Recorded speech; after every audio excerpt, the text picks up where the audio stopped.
मित्रों, हमारे चैनल में आपका स्वागत है। जो मित्र हमारे चैनल को सब्सक्राइब नहीं किए हैं वो सब्सक्राइब कर लें, जिससे मेरा प्रत्येक वीडियो उनको आसानी से मिल जाए और उसे देख करके लाभान्वित हो। मित्रों, आज हम चर्चा करेंगे अधिगम के सिद्धांत।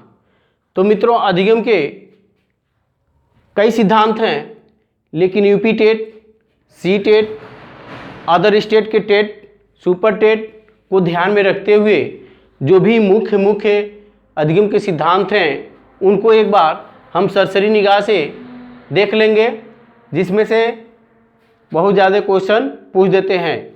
इसी सिद्धांतों से क्वेश्चन ज़्यादातर पूछते हैं, इसलिए इस पे ज़्यादा फोकस करने की ज़रूरत है। मित्रों, अधिगम के सिद्धांत में सबसे पहला है क्लासिकल अनुबंधन का सिद्धांत। क्लासिकल अनुबंधन का सिद्धांत, इसके जो प्रतिपादक हैं या प्रयोगकर्ता हैं वो हैं इवान पेट्रोविच पावलोव। ये रूस के मनोवैज्ञानिक हैं और ये कुत्ते पे अध्ययन किए हैं। कुत्ते पे, ठीक है मित्रों, कुत्ते पे अध्ययन किए थे। इन्होंने स्वाभाविक उद्दीपक के साथ स्वाभाविक अनुक्रिया पे विशेष बल दिया है। ठीक है मित्रों, जब इसका हम प्रयोग के अध्ययन बताएंगे उसमें पूरा उस पर चर्चा किया जाएगा। अब इस प्रयोग के माध्यम से इन्होंने क्या समझाने का प्रयास किया, इस सिद्धांत से संबद्ध प्रतिवर्त सहज विधि का जन्म हुआ। ठीक है मित्रों। अब नेक्स्ट है दूसरा, प्रयास एवं त्रुटि का सिद्धांत। प्रयास एवं त्रुटि का सिद्धांत, इसके कौन प्रतिपादक हैं एडवर्ड ली थॉर्नडाइक, और इन्होंने बिल्ली पर अध्ययन किया है और ये अमेरिका के मनोवैज्ञानिक थे।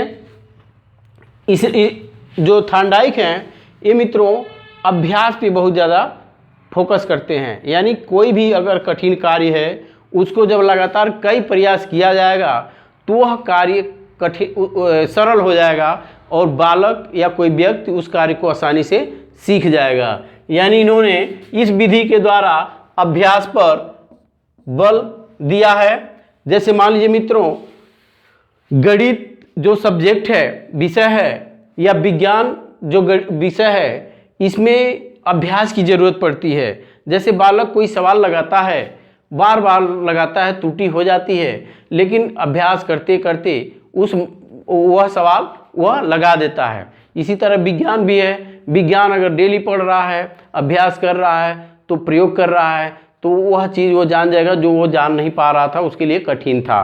तो विज्ञान और गणित पे अभ्यास का बहुत ज़्यादा इन्होंने बताया है कि अभ्यास के द्वारा गणित और विज्ञान के प्रश्नों को जो हल करने में बहुत ज़्यादा मदद मिलती है। नेक्स्ट है मित्रों, अंतर्दृष्टि एवं सूझ का सिद्धांत। अंतर्दृष्टि एवं सूझ का सिद्धांत है एक, इस पे कौन मनोवैज्ञानिक है, किसने किया था, कोहलर, कोफका, बर्दीमर। ये लोग गेस्टाल्टवादी मनोवैज्ञानिक हैं। कभी कभी पूछ देता है कि अंतर्दृष्टि और सूझ का सिद्धांत किसका है, तो उसमें वाद लिख देगा मनोविशेषणवादीवाद, गेस्टाल्टवादीवाद। ठीक है, तो ये कौन है, तो गेस्टाल्टवादी कौन कौन है, कोफका, कोहलर, बर्दीमर। ये कहाँ के मनोवैज्ञानिक हैं, जर्मनी के। और इन्होंने किस पे अध्ययन किया था, चिंपांजी पे किया था, वनमानुष पे किया था, जिसका नाम सुल्तान था। और इस प्रयोग के माध्यम से इन्होंने समझाने का क्या प्रयास किया है मित्रों, स्वयं समस्या का हल प्राप्त करने के लिए प्रेरित करना। यानी कोई बालक है, उसको होमवर्क अगर आप दे रहे हैं तो उस होमवर्क को वो खुद बालक उसको सॉल्व करे। यानी बालक को कोई समस्या दे देना और उसको उस समस्या दे करके छोड़ देना और उसको प्रेरित करना कि यह देखना कि वह बालक उस समस्या से कैसे बाहर निकल रहा है। यानी वो उसको अपने सूझबूझ के माध्यम से उसको हल करने पे ज़्यादा जोर दिया गया है। नेक्स्ट है मित्रों, क्रिया प्रसूत अनुबंधन का सिद्धांत। ये इसके जो प्रतिपादक हैं या प्रयोगकर्ता हैं ये हैं बीएफ स्किनर, जो अमेरिका के मनोवैज्ञानिक थे। और इन्होंने चूहे पर अध्ययन किया और प्रयोग किया और कबूतर पे भी किया है मित्रों। तो इसके बाद इस प्रयोग के माध्यम से इन्होंने बताने का क्या प्रयास किया, किसी भी अच्छे कार्य के लिए सकारात्मक पुनर्बलन देकर प्रोत्साहित करना। ठीक है मित्रों, क्रिया प्रसूत सिद्धांत का मतलब है जब हम किसी अच्छे कार्य के लिए जब हम सकारात्मक पुनर्बलन उसको देते हैं तो वह व्यक्ति या वह बच्चा और उत्साहित हो जाता है, प्रोत्साहित हो जाता है उस व्यवहार को करने के लिए। अब नेक्स्ट है मित्रों, नेक्स्ट है पुनर्बलन या प्रबलन का सिद्धांत। इसके प्रतिपादक या प्रयोगकर्ता हैं C.L. हल। ये अमेरिका के मनोवैज्ञानिक थे। इन्होंने व्यक्तिगत शिक्षा पर बल दिया है। ठीक है, व्यक्तिगत शिक्षा पर बल दिया है। नेक्स्ट है मित्रों तलरूप क्षेत्र का सिद्धांत। तलरूप क्षेत्र का सिद्धांत, इसके प्रतिपादक है या संस्थापक है या इसके प्रयोगकर्ता हैं कुर्ट लेविन। कुर्ट लेविन कहाँ के थे, जर्मनी के।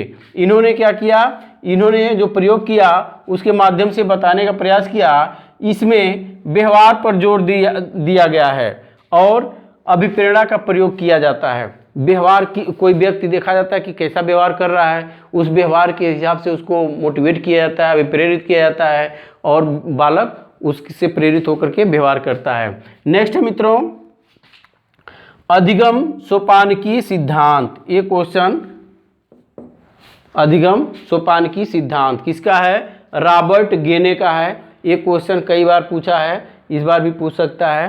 रॉबर्ट गेने का अधिगम सोपानकी सिद्धांत।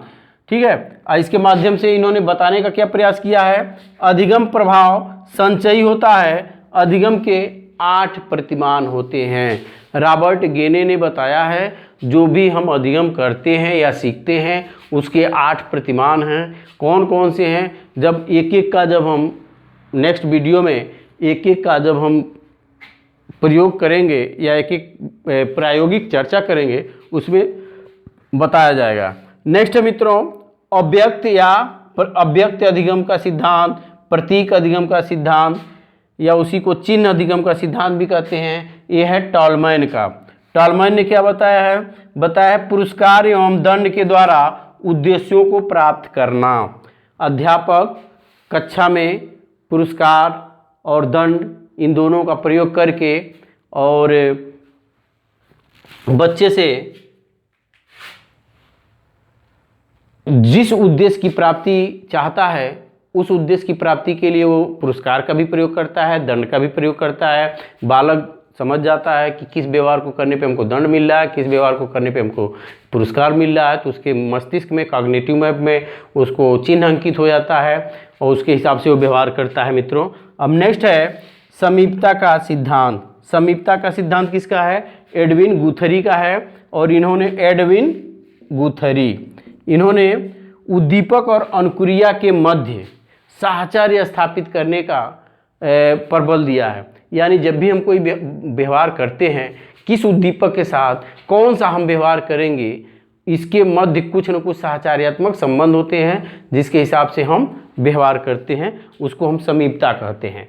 ठीक है मित्रों, अब नेक्स्ट आप लोगों से एक बार फिर रिक्वेस्ट है कि हमारे वीडियो को, हमारे चैनल को सब्सक्राइब करिए और नेक्स्ट वीडियो के साथ हम फिर उपस्थित होंगे और एक एक अधिगम के एक एक सिद्धांत पे विस्तृत चर्चा किया जाएगा, प्रायोगिक चर्चा किया जाएगा।